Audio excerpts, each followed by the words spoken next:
Bonsoir madame. La santé mentale est devenue un véritable enjeu, encore plus avec la période que nous vivons depuis 2 ans maintenant. Alors il faut savoir que la santé mentale, c'est un enjeu de longue date et en particulier le plan de santé mentale qui nous occupe aujourd'hui est à l'étude depuis une dizaine d'années. La situation que nous vivons actuellement n'a fait que pointer les difficultés de prise en charge, d'accès aux soins et à renforcer les besoins. C'est une démarche réellement novatrice de la part du gouvernement, tout ce qui est mis en place. Ce plan, on le rappelle, est sur une durée de 5 ans. Ce qui a été extrêmement novateur de la part de notre conseiller ministre, c'est la méthodologie, puisque au départ, on avait commencé à travailler un peu entre soi.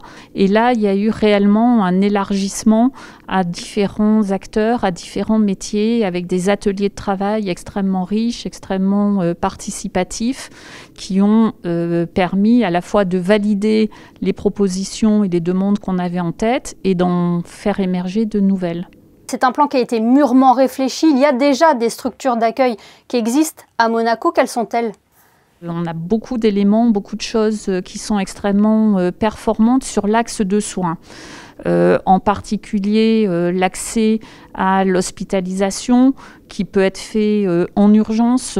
Tout patient peut être hospitalisé en psychiatrie dans les 24 heures.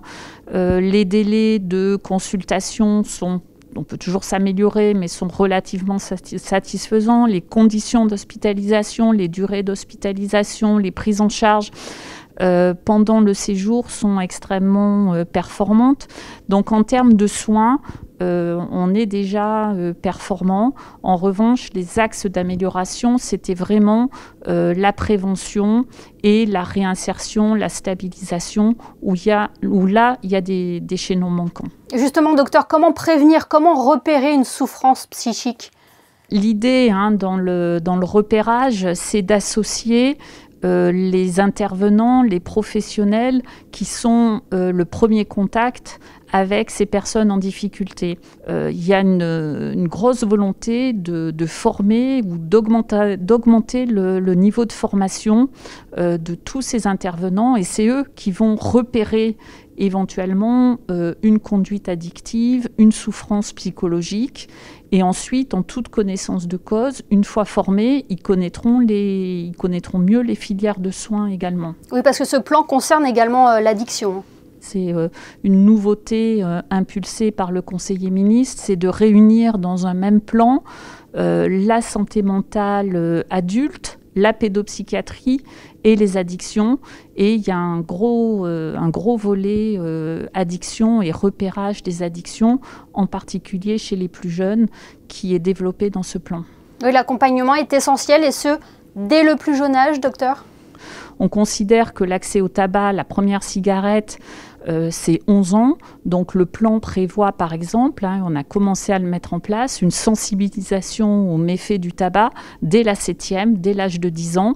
Et c'est ainsi décliné pour tous les différents usages de toxiques sur toute la scolarité.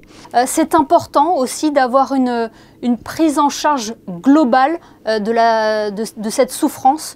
Il y a beaucoup de stigmatisation sur les maladies mentales, d'où l'importance de la prise en charge et de la prise en charge au long cours. Et là, sur ce volet, la principauté peut s'améliorer, en particulier dans l'inclusion et dans le logement. Il y a encore beaucoup de progrès à faire pour que les patients puissent vivre en toute autonomie dans leur logement et qu'il y ait moins de poids sur les familles, ce qui est le cas actuellement.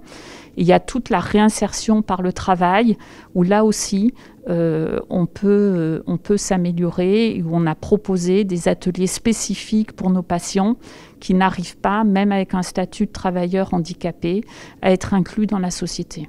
Eh bien, merci beaucoup Valérie Aubin d'avoir été avec nous ce soir sur Monaco Info. Merci à vous.